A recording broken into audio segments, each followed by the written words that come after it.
What a game that was last night. Huge win for the Calgary Flames. But you know what? By no means did the Calgary Flames outplay the Edmonton Oilers. That's not how it went at all. And that's how I want to make this video. Why I want to make this video.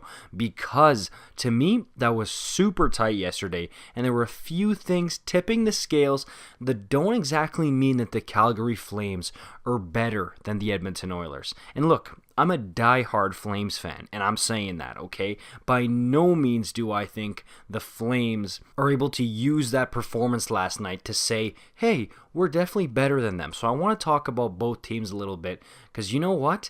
It's tighter than maybe a lot of people would peg it to be. And right now, we're already a good amount into the season, right?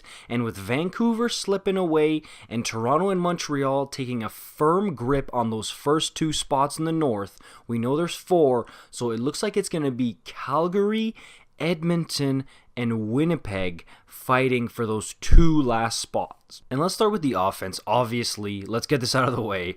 Obviously, it's the Calgary Flames who have the better offense. Milan Lucic, you guys know, I'm messing with you, dude. Connor McDavid, he did it again yesterday. He was absolutely incredible. They said something crazy like Draisaitl and McDavid played the last 5 minutes and 45 seconds without getting off the ice. Like, I know there was some stoppages in there, some commercial breaks, but still, dude, jumping around like that, I know it looks easy to just hang out at the half wall and try to score, but it takes quite a lot out of you. So they're in great shape, and it just shows. And that's so crazy. The last 5 minutes, almost 6 minutes, without hitting the bench. That just tells you these guys' greatness, and they both showed it yesterday. I know Draisaitl had somewhat of a quiet night yesterday, but he was phenomenal as well. And McDavid, what more can you say? And another guy, Jesse Puljujarvi, was absolutely awesome yesterday. Other than McDavid, he might have been the best player for the Oilers yesterday, and he works really well on that top line with Nuge and McDavid, and if he's clicking, everything's going to be working there. And as far as depth goes, yes, you'd love to see some more out of that Turris, Neal, Kassian line. There's more potential than what they've shown, but if they're not performing, you got to give the depth up front to the Flames. Because yes, those 2 top lines, the McDavid line and then the Draisaitl, Yamamoto, Cahoon line is good, but then on the Flames side of things, you got Gaudreau and Monahan on one line, and then you got Tkachuk, Lindholm, and Mr. Underrated Dylan Dube emerging as a star this year. This kid is really good, and you guys saw it firsthand yesterday, Edmonton. Dylan Dube is a really good player. And then you got that third line where you got Mangiapane, another Mr. Underrated. He is a fantastic player. Michael Backlund, another Mr. Consistency there. I mean, he's been great for so many years. So that's why I'm saying the top 9, I would say, I'd give the edge to the Flames.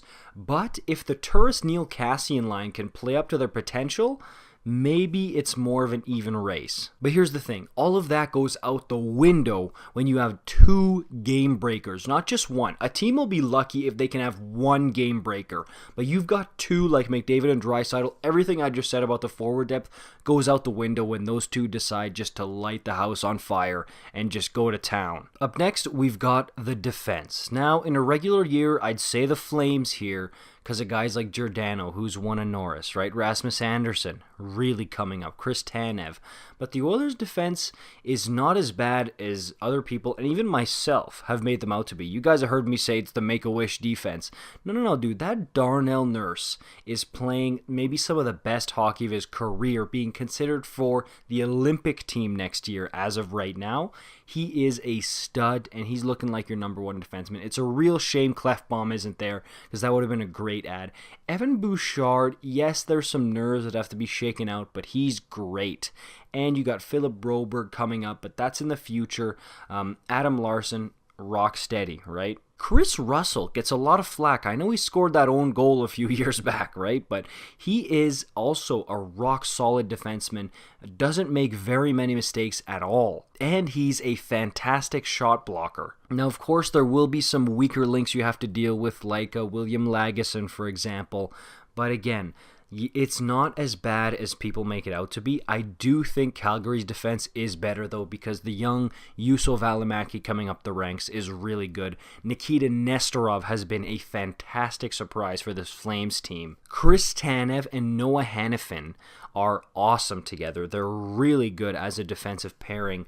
And honestly, dude, they're the number one pairing on this team right now. And yes, Giordano is starting to show his age. Do not get it twisted. He's not on a Norris level anymore, but he's still holding on and not playing terrible. I mean, he had a couple bad games, but he's not playing absolutely terrible. And Rasmus Andersson as well. He is also coming up the ranks. Of course, there's a learning process here with these younger guys, but he's climbing up the ranks, and he'll find himself in a top 2 role as far as a defenseman on this team very soon, if he isn't already. So up front, just by virtue of having McDavid and Draisaitl, you have to give the advantage to them because these are two of the best players we've seen in so many years, and they can just change the game whenever they want, and nobody else has that kind of advantage. On D, I give a slight edge to the Calgary Flames right now. And let me give you 2 X factors for each team. And by X factor, I mean guys that aren't the focal point. They're not the big star, the straw that stirs the drink.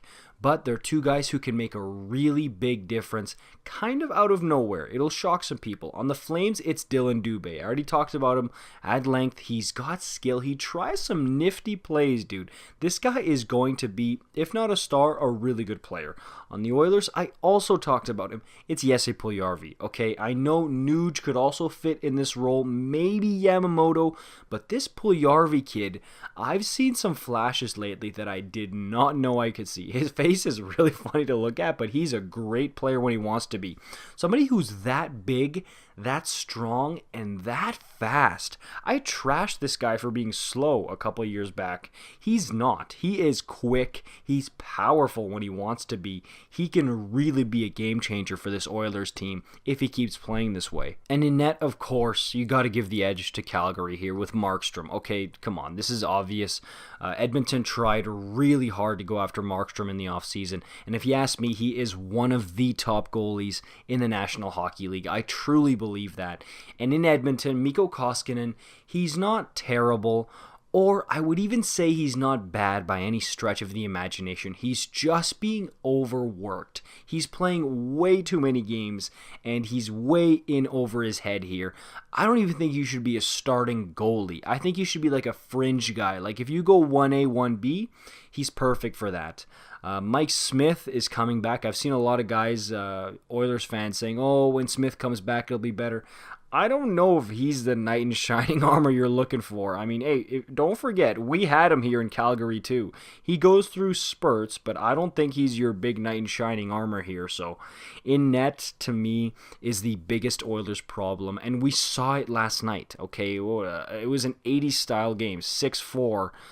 If Mikko makes a couple more saves, maybe the Oilers win that game. So, again, I don't think this Oilers team is bad by any stretch of the imagination. I just think that goaltending is going to cause some problems. And on the Flames side of things, consistency is a huge issue. This team just goes to sleep for long periods, and when they decide to play, they can be good, but when they go to sleep, they are atrociously bad. And if you love that game yesterday, Hockey Night in Canada, man, that was great. 10 goals scored. Oh, it was beautiful. There's 9 more of them, and they're all going to be awesome. I cannot wait for it. There's going to be some emotion. Don't you worry.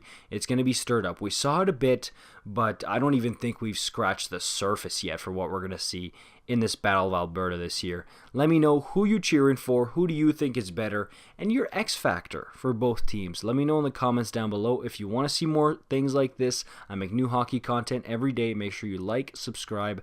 See you in the next one.